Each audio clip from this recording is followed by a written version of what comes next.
हम बात कर रहे थे ट्रांसफार्मर की टेस्टिंग की, और ट्रांसफार्मर की टेस्टिंग के अंदर हमने पोलैरिटी टेस्ट देख लिया था। किस प्रकार हमने ट्रांसफार्मर की पोलैरिटी को चेक किया था कि वो सब्सट्रैक्टिव टाइप की है या फिर एडिटिव टाइप की है, और मोस्ट प्रीफरेबल जो ट्रांसफार्मर एक्शन के लिए हमें आवश्यक है वो सब्सट्रैक्टिव टाइप की है। यदि ट्रांसफार्मर एडिटिव पोलैरिटी पे काम करता है तो हम उसको सब्सट्रैक्टिव पोलैरिटी के अंदर चेंज कर देना चाहिए, उसकी एक डायरेक्शन को बदल के।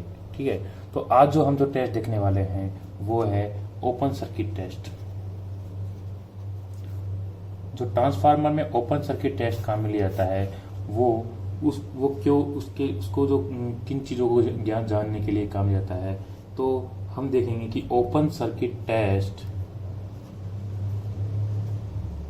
हमें कौन कौन सी इंफॉर्मेशन देता है। Gives following informations. जो ओपन सर्किट टेस्ट है वो हमें किस किस प्रकार की इंफॉर्मेशन देता है। तो पहली जो इंफॉर्मेशन है वो है core loss at rated voltage and frequency. Rated voltage और रेटेड फ्रीक्वेंसी पे हमें जो कोर लॉस की जो जानकारी मिलती है वो हमें ओपन सर्किट टेस्ट के द्वारा मिल जाती है। और जो दूसरी प्रकार की जानकारी है वो है हमें शंट ब्रांच पैरामीटर्स। ट्रांसफार्मर के जो शंट ब्रांच पैरामीटर्स हैं वो दूसरे जो सीरीज पैरामीटर्स होते हैं, इनके अंदर यदि हमें शंट ब्रांच पैरामीटर्स ज्ञात करने हो तो हमें ओपन सर्किट टेस्ट से वो जानकारी आसानी से मिल जाती है। ठीक है, वो शंट ब्रांच पैरामीटर्स कौन से होते हैं हमारे पास, आरसी और एक्सएम। जैसा कि मैं आपको एक इक्विवेलेंट सर्किट बना के दिखाऊंगा, ठीक है, तो उसके द्वारा हम समझ जाएंगे। ठीक है, समझते हैं। जैसे कि ये कोई ट्रांसफार्मर है, इसकी जो प्राइमरी साइड है V1 और यहाँ पे रेसिस्टेंस है series resistance R1, winding resistance की बात कर रहा हूँ, और ये वाइंडिंग रिएक्टेंस है X1 प्राइमरी साइड में। और यहाँ पे हमारे पास होता है इसके जो कोर लॉस है, जो कोर कंपोनेंट है। कोर कंपोनेंट के अंदर हमारे पास दो कंपोनेंट पाए जाते हैं, एक तो रेसिस्टेंस कंपोनेंट और दूसरा होता है रिएक्टेंस कंपोनेंट। किसका, कोर का। जबकि ये वाइंडिंग्स के कंपोनेंट है, वाइंडिंग्स के पैरामीटर्स हैं। ठीक है, और ये हमारे पास कोर के पैरामीटर्स हैं। ठीक है, तो इस प्रकार हमने ये एक अप्रोक्सीमेट इक्विवेलेंट सर्किट बनाया, और इसके अंदर हम क्या करते हैं, ओपन सर्किट टेस्ट की जो सबसे पहली कंडीशन होती है वो ये होती है कि इसके अंदर, जैसे ही नाम से पता चल रहा है हमें ओपन सर्किट टेस्ट, मतलब हमें एक साइड को, या तो हम प्राइमरी जो ट्रांसफार्मर की दो साइड होती है इनमें से हमें एक साइड को ओपन रखना पड़ता है। ठीक है, हमें ओपन रखना पड़ेगा एक साइड पे, और दूसरी साइड में हम क्या करते हैं, सप्लाई देते हैं। ठीक है, और इसके अंदर क्या करते हैं, इन दो पैरामीटर्स को ज्ञात करने के लिए हमें एक स्थान, एक मतलब साइड को ओपन रखना पड़ता है। अब ये कौन सी साइड होगी जहां पे हमें इसे ओपन रखना चाहिए, तो इसके अंदर इसमें क्या होता है कि it is preferable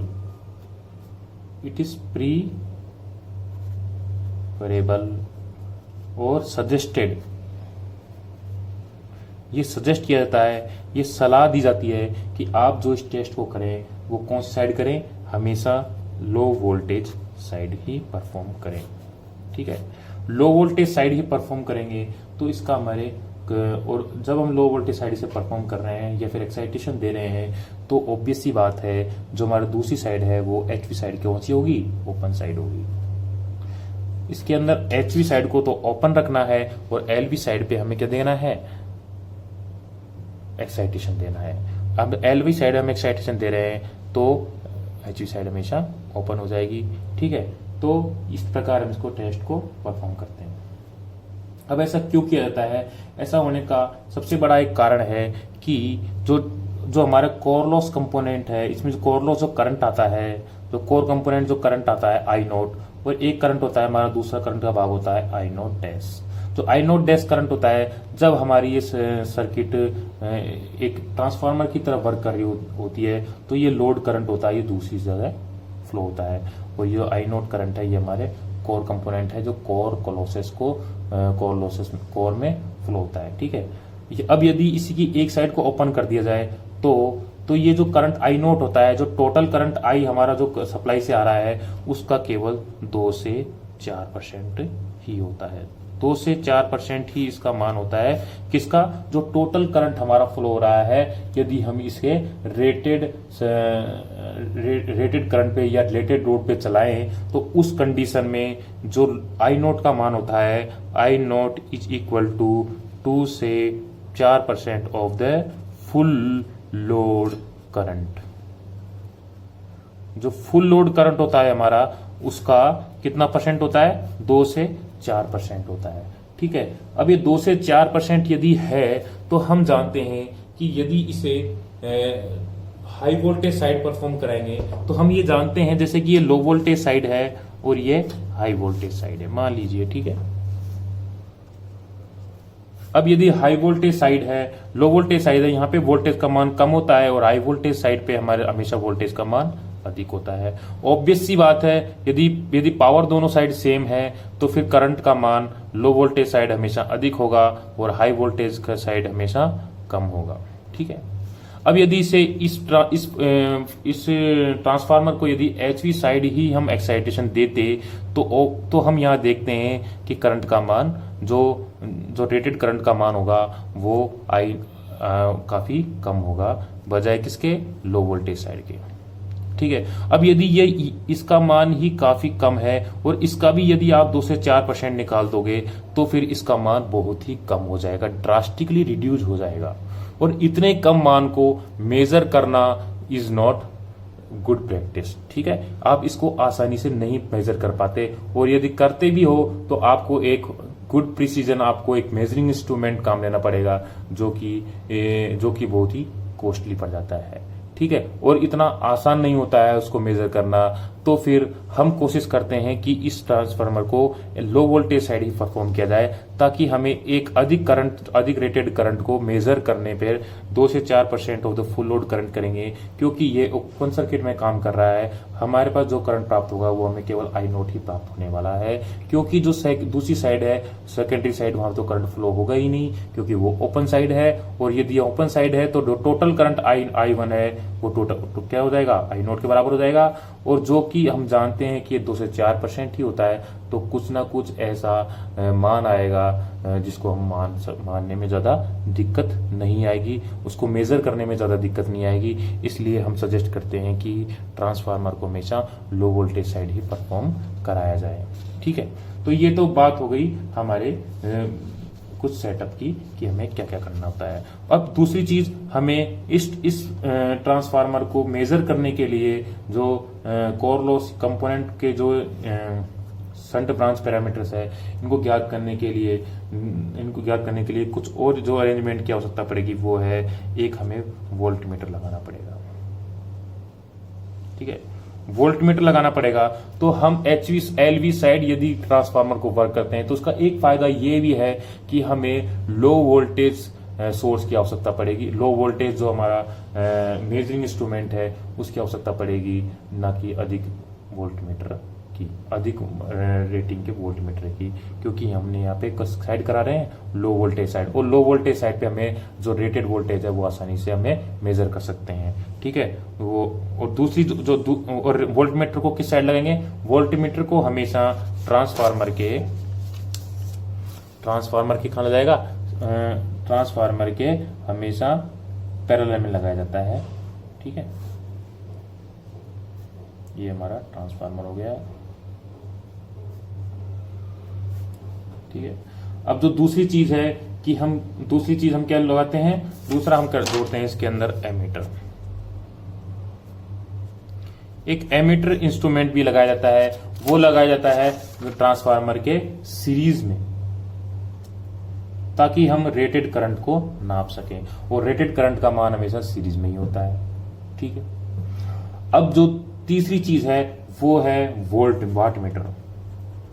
watt meter measure करता है इसकी टोटल पावर को मेजर करता है। तो वाट मीटर जो रीडिंग होती है वो सीरीज में भी लगा होता है और पैरेलल में भी लगा होता है। इस प्रकार इसको हम वाट मीटर बोलते हैं। ठीक है, अब इस प्रकार ये वॉट मीटर लगा दिया और ये इस प्रकार हम इसको ओपन कर देते हैं HV साइड को, और LV साइड पर होम वोल्टेज से सप्लाई दी जाती है। ठीक है, अब हम देखते हैं कि इसके अंदर जो रेटेड करंट का मान है वो 2 से 4% ही है, किसके, फुल लोड करंट के। ठीक है, यदि 2 से 4% है तो यदि करंट इसके सीरीज में फ्लो होगा तो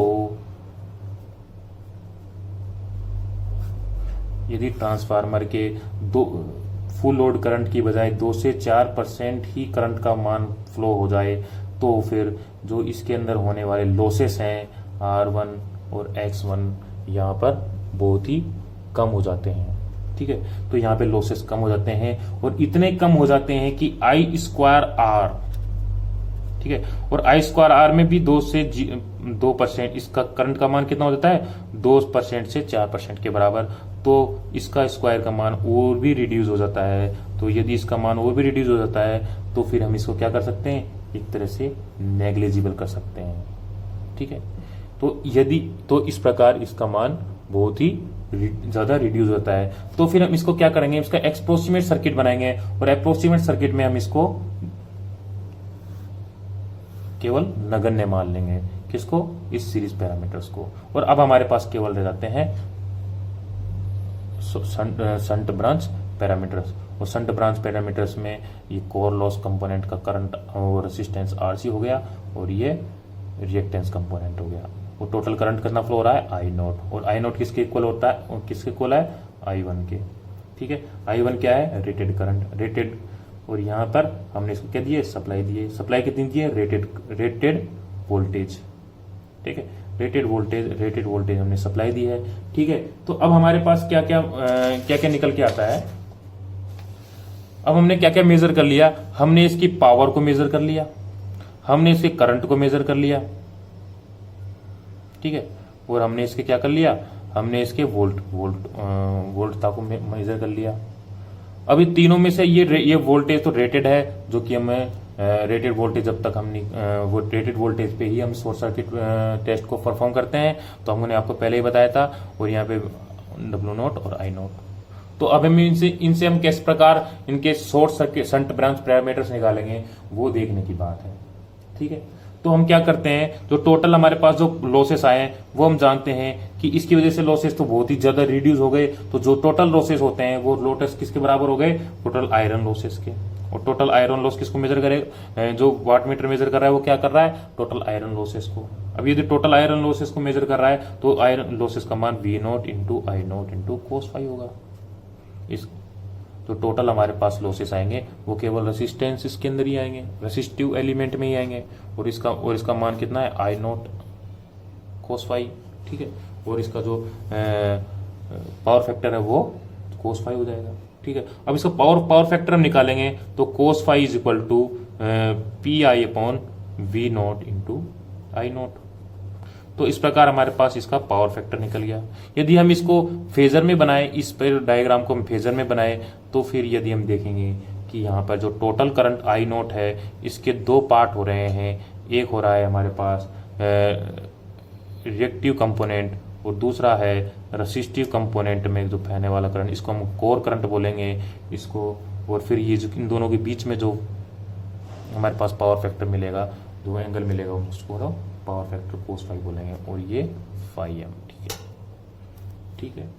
अब हम यदि हमें करंट IC का मान ज्ञात करना है, IC और IM दो पार्ट्स में डिवाइड हो जाएगा करंट जो I0 हमारे पास आ रहा है। तो IC करंट का मान यदि हम निकालेंगे तो IC is equal to I0 into cos phi, और cos फाई का मान हमने निकाल ही लिया। यहाँ से हमारे पास V0 की वैल्यू हमारे पास वोल्ट मीटर से आ गई और करंट I0 की वैल्यू हमारे मीटर से आ गई, और PI की वैल्यू हमने वाट मीटर से मेजर कर ली। ठीक है, अब हमने जब तीनों इंस्ट्रूमेंट से मेजर कर ली तो IC का मान हम निकाल सकते हैं, और इसी प्रकार IM का मान भी हम आसानी से निकाल सकते हैं, I0 इंटू साइन फाई। ठीक है, अब यदि हमारे पास दूसरी कंडीशन के अंदर हमारे पास ये दोनों I0 और IM और IC का मान हमारे पास निकल के आ जाते हैं। ठीक है, अब यदि हम क्या करेंगे, अब यदि हमें सर्किट पैरामीटर्स को निकालना है तो हम क्या करते हैं,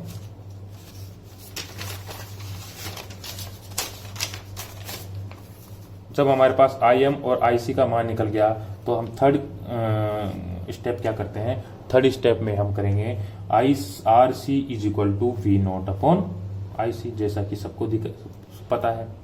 ठीक है, इस तरह हम देखेंगे RC XM। ठीक है, ये जो वोल्ट मीटर है वो रेटेड वोल्ट है, जो वोल्ट मीटर मेजर कर रहा है वो रेटेड वोल्ट वोल्टेज को मेजर कर रहा है। और फिर V0 अपॉन यदि IC में हम भाग लगा देंगे तो हमारे पास क्या निकल के आएगा, RC का मान। और इसी प्रकार XM का हम निकालेंगे V0 अपॉन, इसके पैरेलल में है डायरेक्ट, तो हम इसको IM का भाग लगा देंगे तो हमारे पास XM निकल के आ जाता है।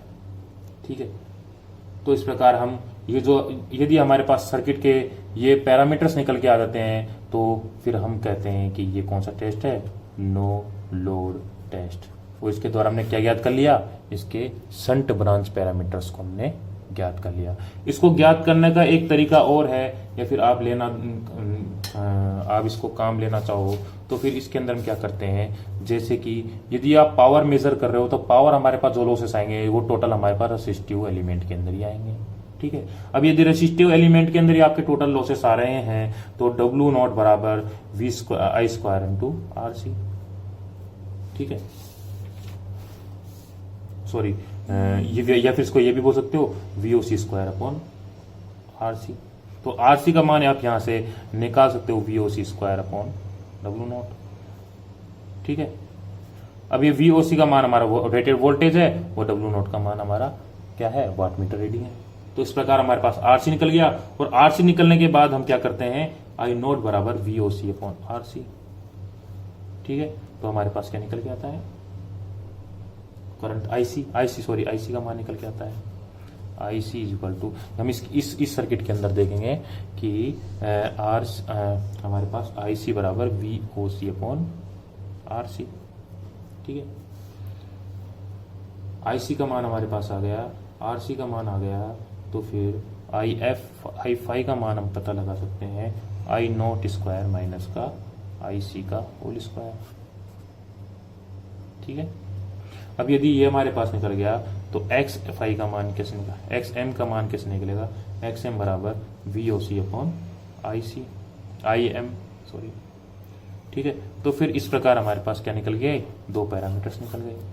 ठीक है, तो ये पैरामीटर्स निकालना ही हमारा ओपन सर्किट टेस्ट में ओपन सर्किट टेस्ट से हम इस प्रकार हमारे दो शंट ब्रांच पैरामीटर्स निकालते हैं। अब हम देखेंगे next short circuit test. Short circuit test में हम क्या करते हैं, शॉर्ट सर्किट में हम जो ट्रांसफार्मर है हमारा उसके क्या करते हैं, शंट ब्रांच के जो पैरामीटर्स हैं वो निकालते हैं। ठीक है, जो शंट ब्रांच पैरामीटर्स हैं, सीरीज पैरामीटर्स है वो निकालते हैं, और इनको ये हमारे नेग्लिजिबल हो जाते हैं और इनका मान हम निकालते हैं। इस प्रकार शॉर्ट सर्किट से हम सीरीज पैरामीटर्स और ओपन सर्किट टेस्ट से हम क्या करते हैं, शंट ब्रांच पैरामीटर्स निकाल के हम टोटल ट्रांसफार्मर के परफॉर्मेंस पैरामीटर्स की गणना आसानी से कर सकते हैं। ठीक है।